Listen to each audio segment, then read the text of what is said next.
Olá, olá, bem-vindos aí a mais um programa eletrizante. E hoje o assunto é muito legal e muito pedido.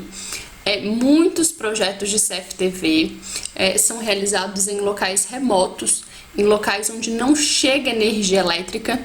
Então, na aula de hoje eu vou te falar uma forma, um projeto de energia solar, o que necessita nesse projeto de energia solar para alimentar dispositivos de CFTV, para alimentar câmeras, para alimentar um gravador que está distante, está em um local remoto onde não chega energia elétrica. Vamos lá? Bom, antes de iniciar o conteúdo da nossa aula, algo muito importante, tá? Se inscreve aqui no canal, siga também, tá? Os nossos dois canais no Instagram, o canal da segurança e o canal do CT Segurança, e também ativa as notificações para você poder receber todas as aulas e não perder nenhuma aula nossa. Então, o que eu tô falando? Eu tô falando basicamente de um projeto de energia solar em locais, tá? Em que não chega energia elétrica. Você precisa, por exemplo, alimentar um rádio, para se comunicar com câmeras IPs, ou mesmo uma própria câmera que está em um local remoto, em uma fazenda, em um sítio. Então não chega energia elétrica, a solução que a gente tem é montar um projeto de energia solar fotovoltaico. Então é muito viável. O que a gente precisa para montar um projeto de energia solar fotovoltaico em locais remotos? A gente precisa de um painel fotovoltaico, tá? Que tá aí na figura, na imagem. Qual é a função do painel fotovoltaico? Eu vou explicar mais adiante, em mais detalhe. Mas ele é o primeiro elemento que a gente precisa nesse projeto. E depois a gente precisa enviar isso a um controlador de carga, um dispositivo que vai fazer a equalização dessas cargas, da tensão. Tem uma questão também de proteção dos painéis. Também a gente vai explicar aqui mais adiante. Essa tensão é encaminhada, então, para um banco de baterias, onde a gente vai armazenar, tá? Toda essa potência, essa energia gerada, para que quando a gente não tem mais insolação, não tem mais energia do sol, como no período noturno, a gente ainda mantenha os dispositivos em funcionamento. E aí, por fim, a gente precisa de um inversor que vai converter a tensão contínua gerada pelos painéis, porque o painel gera uma tensão contínua, em tensão alternada. O que a gente precisa saber identificar é dimensionar a potência do sistema que a gente tem, do sistema de CFTV, para entender qual é a quantidade de painéis, qual é o modelo do inversor, qual é a quantidade de baterias, qual é o modelo aí do controlador. Então, primeiro, é muito importante entender que quando a gente fala em projetos de energia solar fotovoltaico, a gente tem aí dois grupos, dois tipos de projetos. O projeto on-grid, que é o projeto que a gente conecta na rede da concessionária, então a gente precisa inclusive da autorização da concessionária, que a gente chama de parecer de acesso, que é um parecer nos habilitando para fazer aquela instalação, nos habilitando para interligar na rede da concessionária, independente da concessionária que seja, e aí a gente tem diversas normativas que dependem também, por exemplo, da potência de cada sistema. Depois que a gente tem o parecer de instalação, a gente ainda necessita solicitar uma vistoria. E aí esse sistema funciona junto com a rede da concessionária. Inclusive, se a rede da concessionária, por algum instante, parar de funcionar, se a energia acabar por algum acidente, por exemplo, na linha de transmissão ou numa subestação, a residência ali, o comércio que tem um projeto de on-grid, o projeto ele também não funciona, porque ele precisa da rede da concessionária para funcionar. O inversor on-grid, ele precisa de tensão elétrica na entrada dele para ele poder funcionar. Já o sistema off-grid não. O sistema off-grid, a vantagem dele é justamente que ele não vai ser conectado na rede elétrica do cliente. Ele é um sistema independente, off, tá? Ele não está ligado na rede da concessionária. Ele vai ter um banco de baterias para poder disponibilizar maior autonomia, e essa é a grande vantagem dele. A desvantagem é que ele é um sistema mais caro, Ele é um sistema que tem um custo mais elevado. Então ele se aplica exatamente a dispositivos, a locais onde não chega energia elétrica, como no caso de uma câmera que está muito distante, de um radiotransmissor, de um switch. Por isso, a gente vai entender então que todo o sistema off-grid, começando pelo painel solar. Quando a gente fala em painel solar, ele é responsável por converter a energia, da luz, então ele transforma luz em energia elétrica, ele transforma luz em corrente elétrica, tá? O material mais abundante, mais utilizado para a fabricação de painéis é silício, então ele é o material mais abundante, e aí você vai encontrar no mercado painéis de diversos valores de potência, painel de 330 watts, painel de 345, 420, e mais recentemente, na verdade essa semana exatamente, foi homologado as telhas solares, então já está homologado aqui internamente no Brasil também.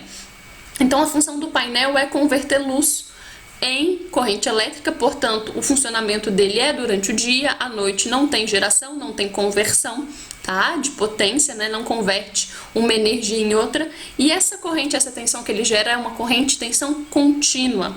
Por isso a gente precisa dos outros dispositivos. A gente precisa do banco de bateria para fornecer autonomia para o nosso sistema, para poder estabilizar o valor de tensão, né, do arranjo de painéis que a gente ligou.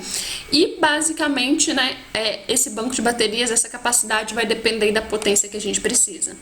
E aqui algo muito importante quando a gente fala em bateria. A gente vai utilizar a bateria até um valor da capacidade de profundidade dela. Então a profundidade é a quantidade de descarga que a gente utiliza da bateria. E logicamente que quanto mais profundo for essa descarga, tá, menor é o ciclo de vida dela, menor é o tempo. Na verdade, menor a quantidade de ciclos que ela consegue. O que seria essa quantidade de ciclos? A quantidade que ela consegue descarregar e a gente consegue carregar ela novamente, descarregar e carregar ela novamente. Então, comumente no mercado a gente trabalha em média de 10 a 20% de profundidade de descarga para que a gente consiga ter uma vida, né, um ciclo de vida de bateria maior, porque a bateria, o banco de baterias, são os dispositivos mais caros que a gente tem ali dentro de um projeto off-grid que duram menos tempo, né? A gente precisa trocar e dependendo do tipo de bateria, 3, 4, 5 anos aí já é necessário fazer a troca. E aí a gente tem o regulador de carga, o controlador. Qual é a função num projeto off-grid do controlador? Primeiro, evitar a sobrecarga da bateria, então proteção do banco de bateria, evitar, né, justamente o descarregamento total das baterias, porque se ela descarregar até um valor específico, de acordo com o datasheet dela, ela já não tem mais capacidade de carregar, e impedir também, né, a corrente reversa da bateria para o painel, impedir que as baterias enviem corrente para o painel e o painel queime por isso. Então o controlador de carga, ele está nesse meio termo para suprir essas necessidades e também para suprir essas proteções.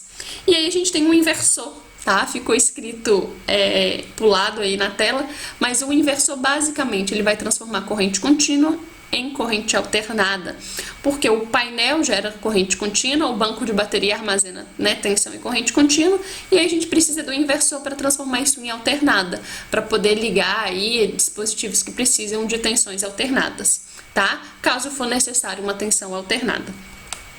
E aí a gente vai para o que interessa, para entender um pouco aqui de como fazer o cálculo desse dimensionamento. O que eu tenho aqui como exemplo, tá? Eu tenho aqui 20 lâmpadas com potência de 18 watts, elas vão ficar ligadas durante 4 horas durante o dia. No total, então, a gente tem 18, tá? Vezes 20, vezes 4, 1.440 watts hora por dia. Então, de lâmpadas, eu gasto 1.440 watts. E eu tenho duas câmeras, a potência de uma câmera em média é 4 watts, é uma potência muito, muito pequena. Vão ficar ligadas 3 horas por dia, 24 watts horas por dia. Lógico, num projeto mais realista, as câmeras de CFTV funcionam 24 horas por dia. Então, ao invés de tempo 3 horas, você colocaria ali 24, tá?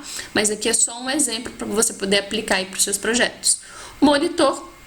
Então, o monitor, em média, de 50 watts, ele também vai ficar ligado por 3 horas. No total, a gente tem ali 1.614 watts horas por dia. Essa é a energia total gasta em um dia. E, a partir desse valor, eu vou começar a calcular, então, a quantidade de painéis, a quantidade de baterias que eu preciso. Primeiro, a segunda parte é conseguir calcular qual é a energia ativa realmente total por dia. Por quê? Porque a bateria e o inversor, ela tem uma eficiência, vai depender do tipo, modelo e fabricante que você comprar. Eu usei aqui valores médios que a gente tem no mercado. Então, uma bateria com uma eficiência de 87% e um inversor com uma eficiência de 85. Então, o que a gente precisa, na verdade, não é de 1.614 de energia, a gente precisa de 2.182. Eu apenas dividi o que eu preciso de energia para os meus equipamentos por dia pela eficiência desses dois equipamentos, tá? Então, o número que eu vou trabalhar é 2.182 watts hora por dia. E aí a gente entra, então, tá, no cálculo de rendimento e também num parâmetro que depende do local. Agora eu divido a energia por um parâmetro que eu estou chamando de HSP. O que é HSP? É a quantidade de horas sol por dia, né, de potência sol que a gente tem ali por metro quadrado em cada local. Esse valor médio, tá, a gente consegue em vários sites, tá, sites de referência. Um deles é o Cresesb, é um site onde a gente tem todos os valores lá desse índice de radiação médio anual aí de cada local. O que a gente precisa colocar lá é latitude e longitude. Então, para esse local específico, eu coloquei um HSP de 4.3, é um valor baixo, tá? Na média, as cidades do sul, os estados do sul que tem esse índice, quando a gente caminha ali no sudeste, nordeste, a gente tem índices maiores. Mas o que eu dividi foi a energia total pelo índice, né, pelo HSP, vezes um rendimento do meu sistema. Eu estou colocando 30% de perda. São muitas perdas inerentes a um projeto de energia solar, tá? Perda por sujeira nos painéis, perdas pela inclinação, perdas diversas aí por mismatch, porque um painel não é fabricado identicamente igual ao outro. Então, eu estou colocando aí um rendimento de 70%, 0,7. Então, no total, eu chego com uma potência em watts pico de 725. Então, por essa potência, eu vou definir o tamanho do meu inversor e por essa potência também eu defino a quantidade de painéis. Como eu preciso de 720 watts de pico, se eu adquirir painéis de 330 watts, eu preciso de 2,2 painéis. Lógico, não existe 2,2, não existe 0,2 painel, não tem como eu cortar um painel, né, em 20% dele, eu vou adquirir então 3 painéis, tá? E aí, por fim, a gente calcula o banco de bateria. Então, eu preciso de 2.182 watts-horas por dia. Eu estou utilizando o 0,2, que é a profundidade de descarga da bateria, tá? Lembrando que quanto maior for esse número, menos tempo a bateria vai ter de ciclos. Então, estou usando um valor ali considerado médio, né, conservador, 20%, vezes a tensão da bateria. Então, eu estou com bateria de 12 volts. Eu tenho, então, no total, tá? Eu preciso, no total, na verdade, de 909 amperes por hora. Se eu adquirir baterias que têm 220 amperes, isso é muito comum para um projeto solar, então eu estou adquirindo uma bateria 12 volts, 220 amperes. Eu vou ter no total aqui a necessidade de 4 baterias. E assim eu consigo fazer o dimensionamento. Então, qual é a dica e o exercício para você aí? Troca no nosso dimensionamento, você pode até retirar aqui as lâmpadas e ao invés de 2 câmeras você pode simular para 4 e em tempo, em vez de 3 horas, você pode colocar aí de repente 24 horas, que é o funcionamento de uma câmera, e você consegue dimensionar qual é o valor de inversor que você precisa, qual a quantidade de painéis, qual é o tamanho da bateria, tá? E isso está sendo cada dia mais utilizado aí no nosso mercado. Espero que tenha te ajudado, tá? Qualquer dúvida, deixa aqui nos comentários sobre energia solar para sistemas de CFTV. Eu consigo te ajudar, eu faço muitos projetos também de energia solar fotovoltaica. Não deixa de seguir a gente em todas as redes sociais. Bons estudos aí e até o nosso próximo vídeo. Tchau, tchau!